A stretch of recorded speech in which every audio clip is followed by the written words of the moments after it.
So welcome to Tech's Leading Women, a video podcast series on lessons in gender, culture and building an inclusive workplace. My name's Zoe Morris and I'll be moderating our discussions today. I'm president of Frank Recruitment Group, a global firm that specialises in finding, placing outstanding technology talent. At Frank Recruitment Group, we're dedicated to helping our customers build more inclusive workplaces across all pillars of diversity, not least gender. So this series was inspired by a white paper we published in 2020, looking at some of the key issues facing women in the technology industry. Of course, the world has changed in unimaginable ways since then, so I wanted to spend some time today exploring some of these issues in more depth. In today's podcast, we're talking about one of the biggest shifts that we've all experienced in the last year, the move to home working and back again. Most of us have a hybrid workplace in some form or another, but have we really stopped to consider how this is going to affect us in the long term? You might think flexibility would be a great equaliser for women, but already data is telling us that women are being disproportionately and negatively affected by this change. A global study from Deloitte shows that during the pandemic, women took on more responsibility for household chores, childcare and homeschooling than their male counterparts. Now, schools may have reopened, but some of the wraparound care options that working parents relied on pre-pandemic have disappeared for good. The same survey also found that 70% of women adversely affected by the massive shift towards home working believe that those changes have prevented or will prevent them from progressing in their careers. We're already hearing people talk about the need to be visible in the office to progress and concerns about how remote working arrangements might affect company culture. But what opportunities can a hybrid workplace offer? And how can these organisations adapt and ensure they create levelling up opportunities for all of their employees? So I'm going to explore these questions today with two amazing women from the world of tech who will each offer their perspective and expert opinion on this topic. So I'm joined by Lisa Doherty, Chief People Officer at Causeway Technologies. Lisa is a big advocate for business-focused people strategies, and she's supported businesses of all sizes, from SMEs to FTSE 100 companies, during her extensive career. And rounding off the panel is Fiona Harvey, Head of Marketing, Communications and Microsoft Operations at Tysky. Fiona joined Tysky with more than 20 years' experience, having previously worked for Manchester Airport Group, the Ministry of Defence and Thales Group. Fiona joined Tysky just days before the UK went into national lockdown, so I'm really looking forward to hearing her experiences in the context of today's episode. So thank you for joining the discussion. I know that you're going to have lots to say about the future of hybrid working, so let's dive straight into our first question. So I'll turn to you first, Lisa. When the pandemic first hit and you were faced with the prospect of working from home, how did you react and what were your initial thoughts? Hi Zoe, thanks. I think looking back at that time, it seems a long time ago now. I think we've all got so used to working in a different way. But if I think back to then, a big focus, particularly working in tech businesses, was how are we practically going to make this happen from a technology perspective? And I think it wasn't until we started to get into home working at the time that we started to notice how that was impacting people. And I think there were some surprises there. You know, we found that people working from home brought a huge number of challenges, not only because it was a big change, but also because people had children at home at that point, and were juggling a huge number of things. And I think we were just all trying to adapt to this completely different world.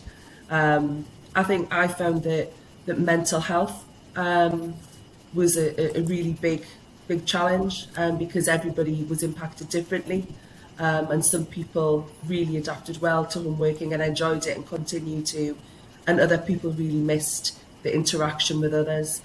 I think from a positive perspective, I've always been very supportive of flexible working, and I think it forced people to trust people.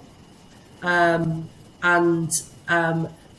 proved and showed that a business can operate effectively without everybody in the office. Not to say that that doesn't bring some challenges, because it absolutely does, but that it can happen, it can be done. And I think there was some extremely positive impacts because of that. But I think in the initial, the initial lockdown, I think we were all a bit shell shocked. Really, it was a completely new way of working for everyone.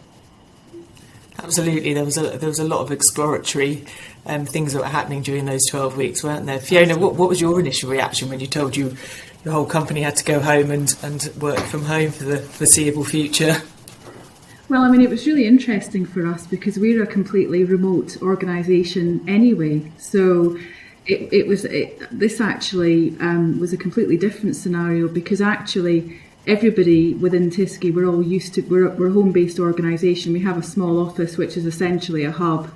So we were all fully used to that, but the impact was actually around other family members because, essentially we've all got our space carved out in our own homes for home working, and suddenly, you've got a partner that's maybe working at home, you've got 2 kids, 3 kids that maybe need some homeschooling. So that was kind of, what we had to look at really closely is how we could support our employees in their working environment, which was now completely different. It wasn't just a home with them and it working, it was a home with them and obviously, having to juggle other priorities during that time. So yeah, I think we sort of predicted that there'd be quite a bit of fatigue, and I think that was something that we were really conscious of to support people, making sure they were getting regular breaks.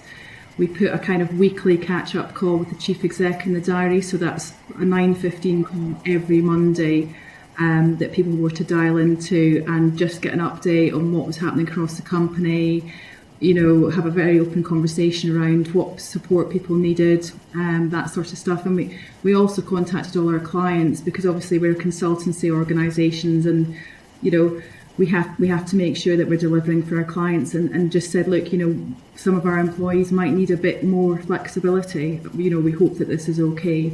And we got a really positive reception from our customer base on that. So yeah, we predicted some fatigue, and certainly I think we're all feeling it, aren't we now? But and it's nice to be back when we can and meet up with people.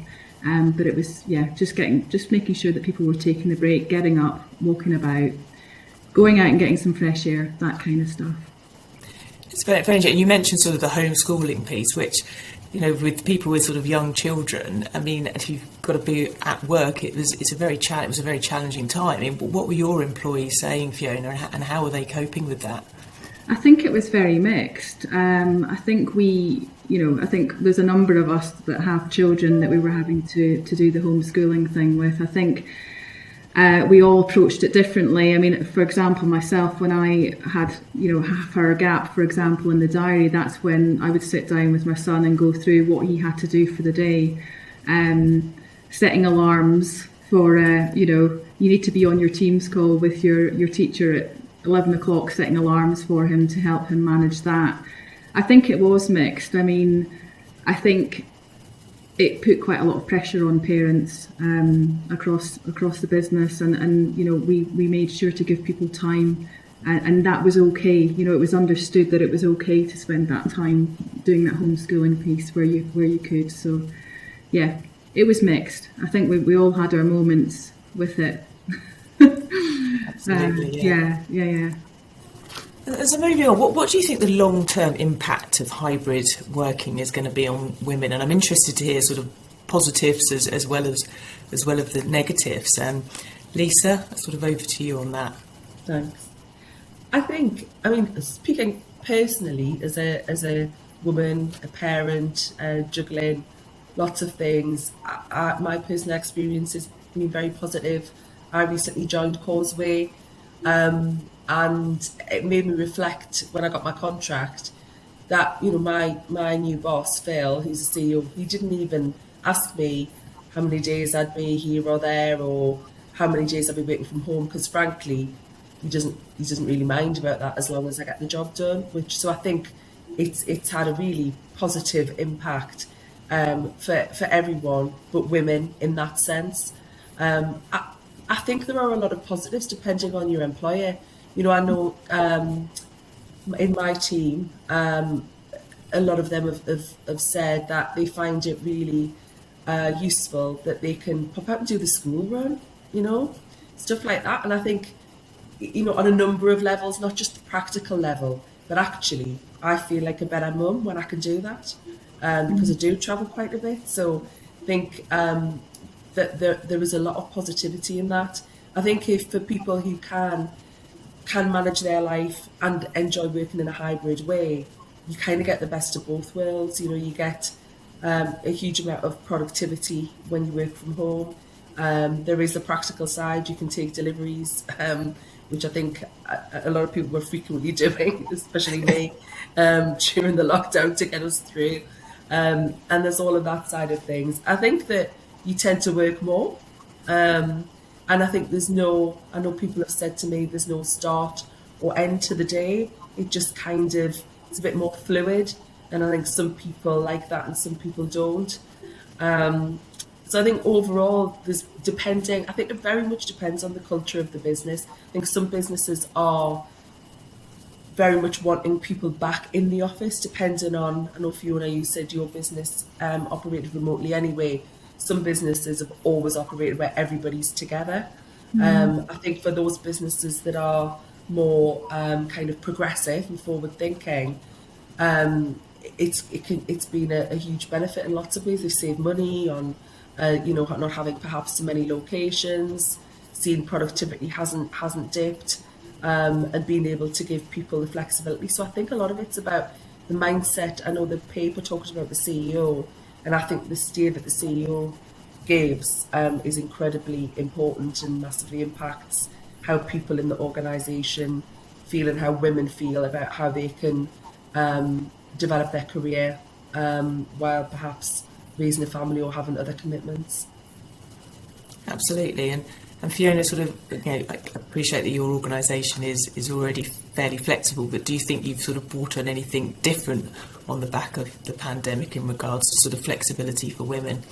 Yeah, I think we've offered more flexibility for women, well, for everybody actually, across the organisation, and that's certainly been received very, very positively. But I think sort of reflecting on my own career and experience, I think that I might not have welcomed remote working or more home working at an earlier stage in my career. I think it really depends where you're at with your life and your career, actually, because it's great for me. I remember back in the day when I'd just come off maternity leave with my son, so that would be like 12, 13 years ago, and having to really try and keep him quiet because I was on a conference call, and it was kind of, I had to keep him compartmentalised away from, what I was trying to do business-wise. And I don't feel that anymore. I don't feel that pressure that I have to, it's okay if one of the kids walks in and, I'm on a call or whatever. And in fact, it's nice because we've all got to know each other's families and each other's children during this. So that's actually been a really positive thing.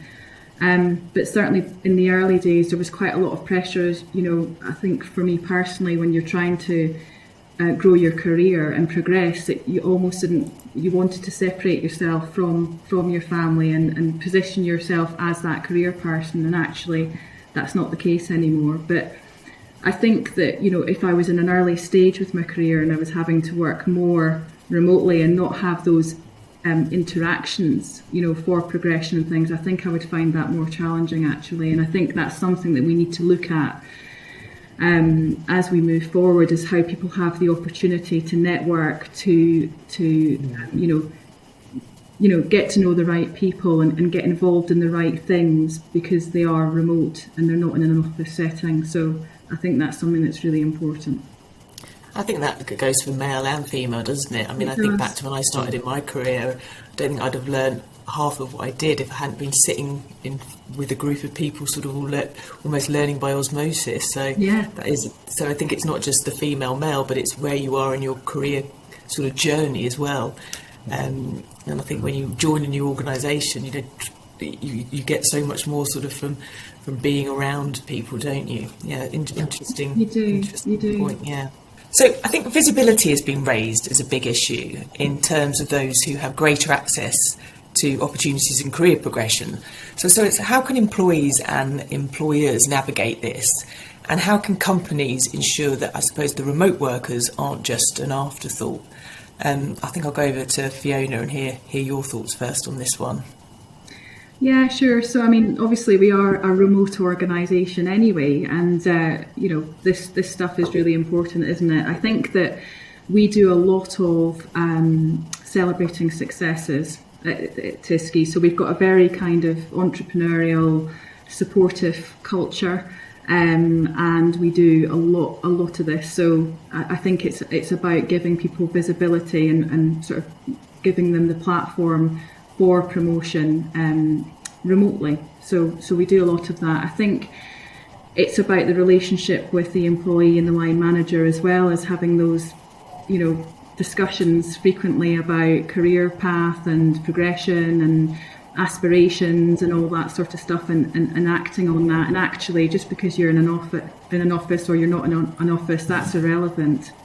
That sort of stuff should be happening anyway. So I think, yeah, it's about sort of it boils down to leadership. I think at the end of the day is having that culture which is about supporting progression and supporting people with their aspirations, and I think that can be done just as well in a remote sense to one that's office based. So Fiona, you're obviously quite fortunate. You work in an organisation where there's a completely level playing field, and it's almost business as normal that everybody working remotely. Whereas, I suppose in an organisation like yourself, Lisa, where there's sort of this half and half, people returning to the office, how do you think the visibility piece is going to play out for careers and for women in particular? I mean, I think the difference now is we are in a completely candidate-led market. And because people can work either hybrid or from home, there are a lot of different options. So I think in terms of the level playing field, if organisations don't create that, they're just going to lose their top talent. And they're going to lose people to businesses that are prepared to create that level playing field. So I think that really creates a burning platform for organisations to make sure that those opportunities are there. I think my opinion is that I think the visibility piece, personally, I don't see in Causeway a challenge with people who are working from home. It's very embedded in the organisation that wherever you are, speaking to people, kind of it almost doesn't really matter. The presence is felt in the same way, and everybody in the company works in some sort of flexible working pattern. So I think those opportunities are genuinely there for everyone. I do believe there is no replacement for getting people together. It's a fact of life. I think we all know that. So we will try to do that. But I think, we've got to be adaptable, because, I was going to get my team together in London later this week. I've taken the decision for a number of reasons not to do that. Would it have been better than a Teams call? Absolutely. Are we disappointed? Yes. But you kind of just got to be pragmatic, I think, about it. So I think that with all of this, the key is that organisations have to accept this as the future. And I do believe that if organisations don't, and they don't give people equal opportunity, however they are working, then they're going to lose people, because people can now walk easily into another job, and it doesn't really matter where that business is headquartered or whether it's remote or where it is, because of how we all operate now. I couldn't agree more. So Fiona, I think you were going to... Yeah, I was just going to say, it's a really interesting point when you've actually not met somebody. So if you've got somebody that, I've onboarded literally my entire team during lockdown. So I only recently met my team in the flesh, and it was great. I think the thing that we noticed is that we were all slightly different heights. I think we all imagined that we were different heights. So that was the interesting thing. But I think for staff retention, it's very easy to resign from a role when you haven't actually met the person and don't have that loyalty or connection with somebody. It's dead easy for somebody else to come along and say, come and work for us, we can offer X, Y and Z. the temptation might be easier for somebody if they don't have those personal relationships and they don't feel vested in the relationships with people. So I think that's something that organisations will have to watch, actually. Is not having that personal bond and rapport that you would have with your manager or with the leadership team or whatever. So I think it's something to watch, certainly. Yeah, and I think that sort of leads greatly onto sort of the next question around company culture, because I think it's sort of hugely important to creating sort of this inclusive work environment. So what should companies be aware of when they're experimenting with this sort of hybrid work environment, and how are they going to sort of maintain this sense of culture when people aren't physically working together? Lisa, what has Causeway been doing to try to protect their culture during the pandemic and beyond? So I've just very recently joined Causeway, and I was recently speaking with Phil, the CEO, and we are investing in communication tools, ways to speak to our people and find out what they think, what they want. I think things like pulse surveys are really important. Giving people the opportunity to tell us what they think and what they would like to see. And I think internal communication, I've always been very passionate about anyway, but it's really accelerated the need to have very regular, consistent communication, two-way, and telling people what's happening across the company, and doing that in a number of different communication channels. I think tools like Yammer are great for collaboration, but I think that, what I'm finding is we have to be much more proactive with communication when you can't just get everyone in a room, or you can't get the workforce together in the way that you used to. So I think there's a much more of an emphasis in Causeway on making sure that we are regularly talking to people. And for example, things like where you would usually at this time of year perhaps be planning Christmas celebrations, or getting teams together and having nights out and that kind of thing. Again, you can't replace it with something that's equally as good. But I think it's not good enough to just say, well, we're not going to do anything, because we can't. Because, the pandemic could be used as an excuse, I guess, for quite some time to come, unfortunately. So you have to think of different ways to show people that they're valued, and recognition as well, I think, is incredibly important, and goes back to the point about home workers. We need to make sure that everybody's included, and things like peer-to-peer recognition is something that's also really, really well promoted in the company. Great. And Fiona, again, you've got a great sort of reference point working for previous organisations, in-person company culture, to Tyskie, and it'd be interesting because they're a bit ahead of the curve. How do they create a company environment that people want to come and work for? Yeah, it's interesting. I think communications is just so key in all of this. I completely agree with Lisa in terms of internal comms and engagement.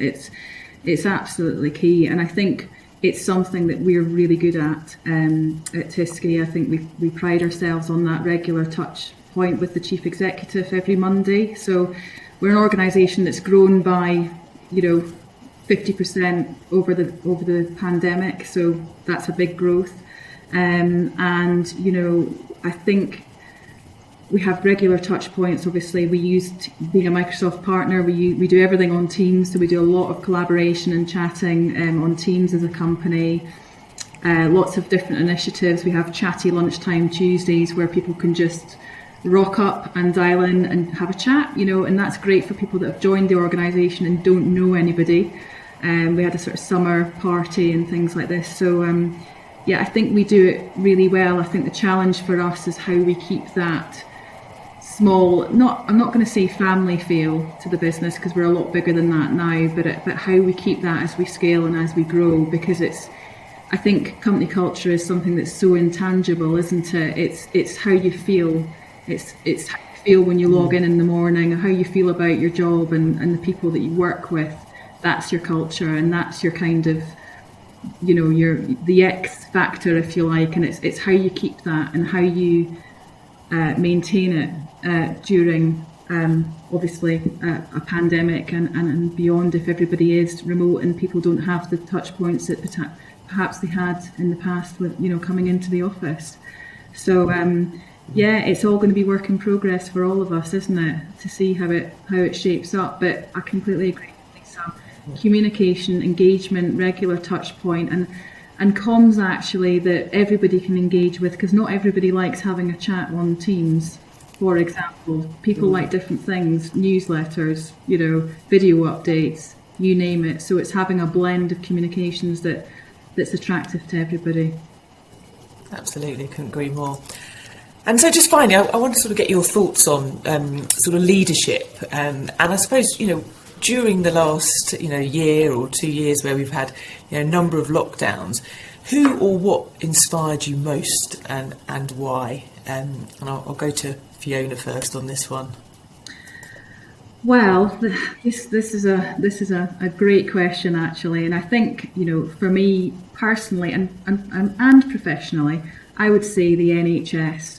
So I mean, we're very proud to have the NHS as a client of Tiske's, and I think seeing how they didn't pivot because they always did healthcare, right?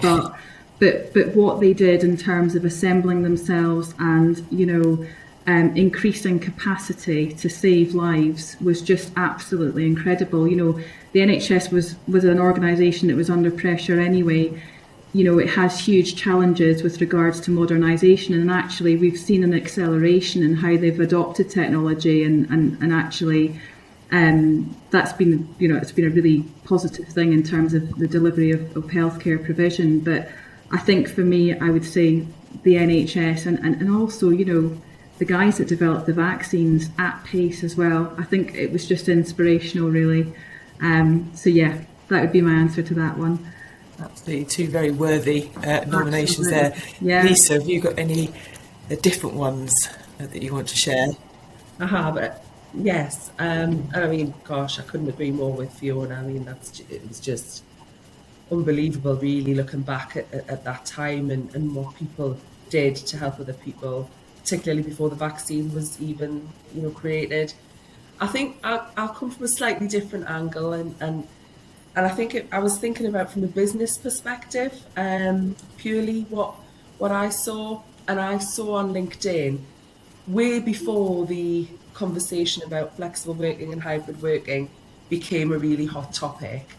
I saw a CEO of an e-commerce business go onto LinkedIn and basically say, I don't care where my people work, as long as they do the job, I trust them 100%. And it was really heartfelt and very passionate how he wrote it. And I think it created a bit of controversy, actually. And some people were kind of like, wow, that's brilliant. And other people were like, oh, you have to be in an office 5 days a week and all of this. So I think from a leadership point of view, to kind of, for somebody to go out there and just say publicly that they 100% trust all of their people to do a great job and thank you. I thought that was quite a brave thing to do very early on. I think it's the CEOs and the companies that have just kind of been able to embrace, adapt, and listen. I think listening to people, not making any assumptions about what people want and what they don't want, because everyone's different. And companies that have been able to do that, I think will go on to thrive. Yeah, I think I can answer this one as well. I think I was totally inspired by, I think, our entire workforce. There's 2,000 of us, and they're all predominantly sort of people coming out of university. So we've got a very young workforce. All of them, about 2,000, used to working at home. Used to working in the office, and then all of a sudden overnight we just sort of all sent them home with pretty basic sort of apparatus at the time, because it was just had to go out and get them something. And I think they all dealt with it remarkably well, showed an awful lot of tenacity, but also a lot of good humour. There was this real sense that we're all in it together, and all these amazing pictures and videos of just dealing with it, and just doing their best to get on with their job in some really challenging circumstances for some of them in terms of where they had to work, and all fortunate to have a home office or whatever. So I think, I was really impressed with how they dealt with it. So yeah, some great sort of examples, and I think we've all learnt lots over the last 2 years around what it takes to succeed, but probably all learnt new strengths and skills along the way. So look, huge thank you to both of you for sharing your views on sort of the new hybrid working. I think for me, sort of a couple of the key takeaways that I've got out of this conversation was around the how leadership within a company is how successful your hybrid or fully flexible working policy is going to be, and if it's not endorsed and it's not really lived at the top, then it's going to be a failure. And I think in today's market, where you talked about this sort of talent shortage, it's so important that it's embraced, and people are given that flexibility to do their jobs. And I think the other thing that came out really loud for me was around communication, and how we've had to be so much more deliberate over the last 2 years to ensure that you use communication to keep that company culture alive. And not just using one source of communication, like you mentioned, Fiona. It's emails work great for some people, but other people want to dial in and can participate. Other people want to watch videos, but it's making sure that you create this open and transparent environment for everybody to be successful in. So look, hybrid working is obviously here to stay. I think there's still a lot of improvements, and I'm sure a lot of companies are still finding their way as we go along the journey. But I think it's had so many more benefits than negatives in the long term, and I think it will help lots of organisations to be more flexible, to grow and to achieve their sort of ambitions, where previously maybe some of the more rigid ways of working prevented them from doing that. If you're watching this and have any further questions that you'd like to put to myself or the panel, please do reach out by visiting frankgroup.com/contact or through our Frank Recruitment Group social media channels. We do encourage you to like and share this episode, and also keep an eye out for the rest of the episodes in the series, where we'll be delving further into topics around gender, culture, and building an inclusive workplace. Thanks for tuning in.